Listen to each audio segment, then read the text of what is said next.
So in this video, I'm going to go over the Spider-Man 2 prequel comic, which dropped probably about a week ago or so. I'm going to go through the story of the entire comic and potentially some things that might stem into the game itself that might carry over. So if you enjoy this video today, feel free to like and subscribe for future Marvel content. I mean, there's potential spoilers in here, I guess, for Spider-Man 2, but this is a prequel comic, so it doesn't have any, like, main game bulk story information or anything like that. So the comic starts with an interview between Mary Jane Watson and J. Jonah Jameson on his podcast, where he's talking to her about her book, Perilous, A Journey into War-Torn Symkaria. So Symkaria is the country that her and Peter went to during the Spider-Man Miles Morales game. And, you know, J. Jonah Jameson is essentially being a dick because her book flopped. And he's like, well, maybe Covering Wars is a veterans reporter's game. And she claims that he was probably thinking that he was trying to say it's a man's game and stuff like that, because he's, like, she is assuming he's being misogynistic and stuff like that because J. Jonah Jameson is just a dick. And then suddenly, Peter Parker Spider-Man and Miles Morales Spider-Man burst through the window, and they're fighting a villain called the Tarantula. And, you know, Peter and Miles are able to subdue the Tarantula, and jokes are made on whether or not Peter intentionally steered their fight into J. Jonah Jameson's office to disrupt the interview and stuff like that because he was being a dick, but obviously he denies it.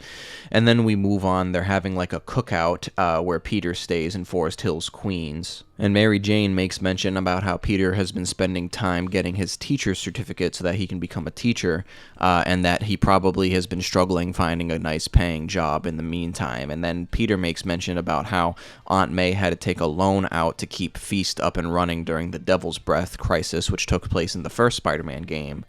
But he refuses to basically let Feast go because it's all he has left of May and Uncle Ben. Mary Jane makes mention that maybe Peter should think about getting a housemate, and Peter said that he was essentially thinking of the same thing, and then he was implying that it should be Mary Jane because they're together, but Mary Jane kind of makes him upset a little bit because she's like, well, I have to live in the city because it's the nature of my job, I just have to.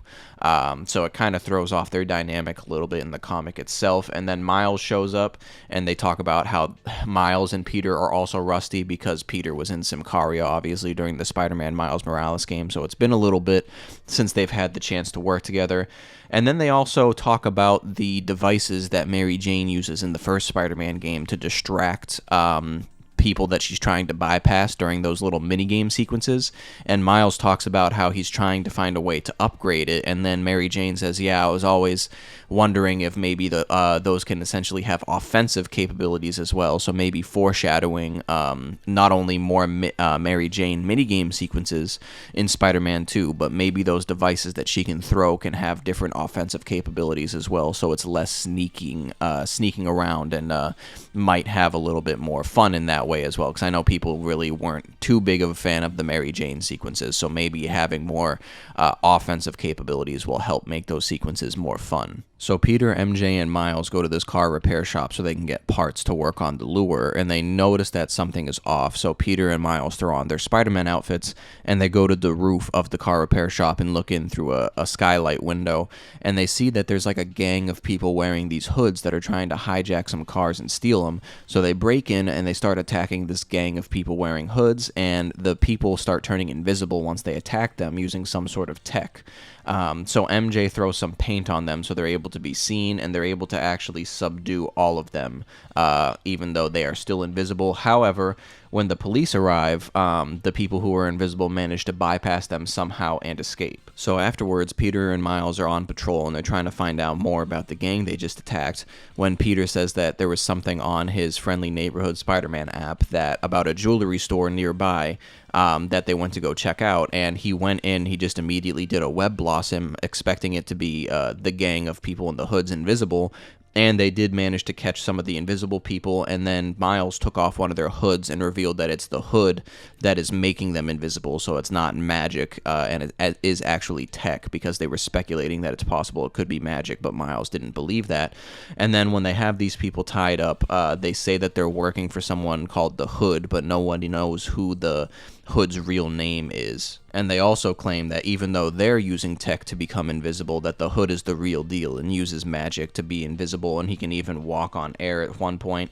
Miles speculates that he probably altered the Tinkerer's tech, because Miles says that the tech that they're using to be invisible is actually Finn Mason, the Tinkerer's tech, which Finn Mason, the Tinkerer from the Spider-Man Miles Morales game, who was his good friend up until the very end. So the goons working for the Hood claim that they're trying to steal a bunch of stuff for him so that he can buy some sort of magic artifact that is supposed to have power over life and death. So Peter, Miles, and MJ aren't buying the whole magic artifact thing, but then all of a sudden the Hood actually breaks into the jewelry store that they're at, shuts off all the lights to try to take them off guard, but I believe MJ is the one who throws a lure, and it lets out kind of like a sonic screech, which disables the Hood's tech that he's using to be invisible, or at least, they're assuming it's tech.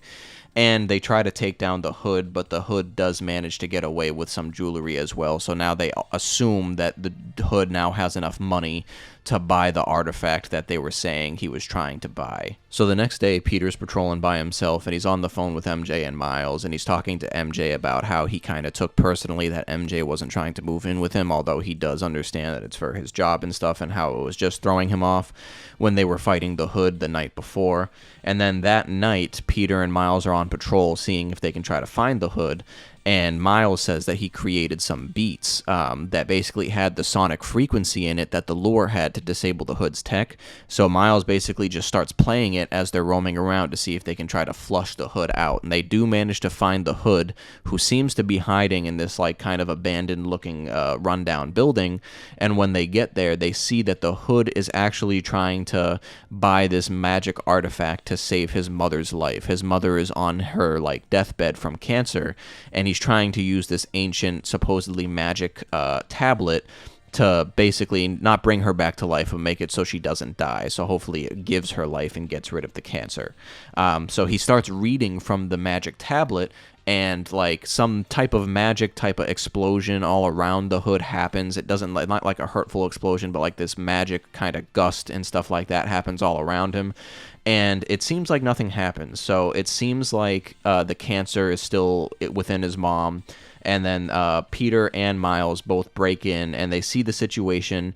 The Hood tries to reason with them and is kind of like, isn't there someone that you wish you could bring back? And then Peter and Miles both think, Miles thinks about his dad, and then Peter thinks about Aunt May. And then Peter just says, I'm sorry, we'll make sure your mother gets the best care possible, but magic isn't real, and it's time to face reality. And then it kind of breaks out into a mini fight.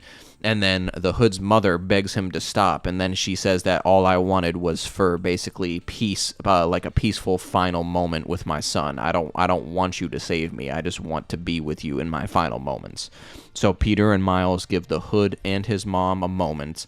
The police do end up coming early, but Peter and Miles end up reasoning with the police to give them at least a few minutes so that the Hood can be with his mother. And then the Hood comes out and he surrenders himself to the police, and he's basically taken into custody. So the comic ends with Peter, MJ, and Miles all walking in town, and Peter apologized to MJ about before, basically because he was kind of worked up about her not wanting to move in with him, but he understands the reasoning behind it, and it had nothing to do with their relationship itself.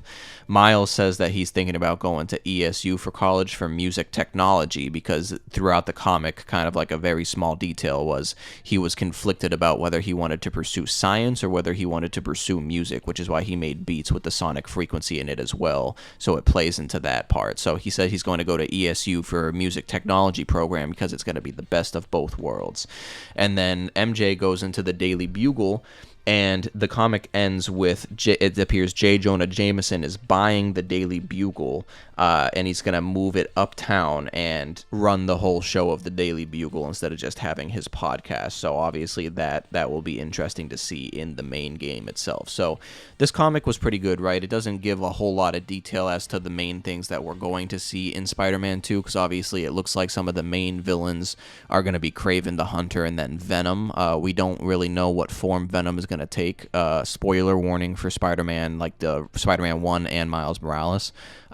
But obviously at the end of the first Spider-Man game, we had Harry Osborn basically in like a pod that looked like he had the Venom symbiote all around him. So it's possible that we could be getting a Harry Osborn version of Venom in Spider-Man 2, or maybe the symbiote could find its way to Eddie Brock and we could get the traditional Eddie Brock version of Venom. And we know Kraven is going to be in there from the voiceover in the trailer, and I think there is going to be a villain that they're keeping under wraps, similar to how they did for Spider-Man 1, because they didn't reveal that Doc Ock was going to be like the super endgame final villain. I don't think they revealed it at all until maybe trailers for the game after it was already out.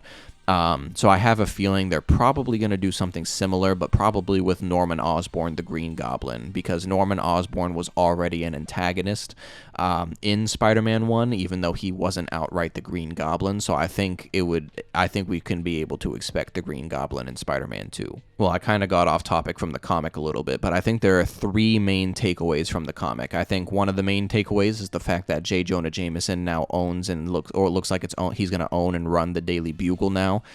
So he's going to have probably a lot of propaganda that might feed into some antagonistic qualities into Spider-Man 2.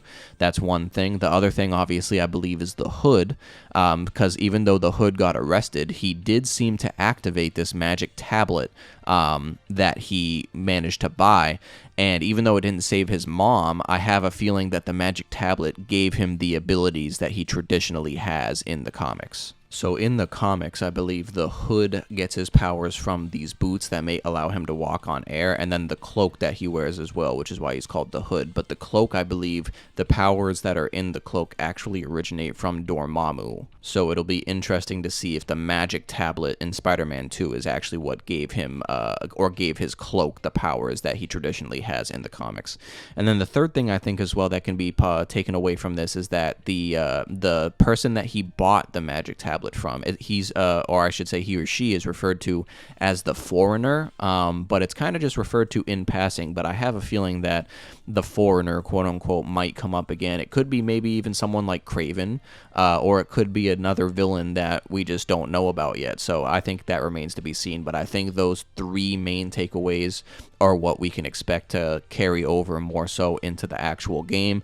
And then some small things along with the fact that Miles Morales is going to go to ESU, and then Peter is going to be a teacher probably at some point in the game. So that's the prequel comic for Spider-Man 2 so far. It's the number 1. I don't know if they're going to come out with any more, but I'm sure we'll get a traditional Spider-Man 2 trailer here soon. Comment down below if you're excited for Spider-Man 2 or what your thoughts are about this prequel comic.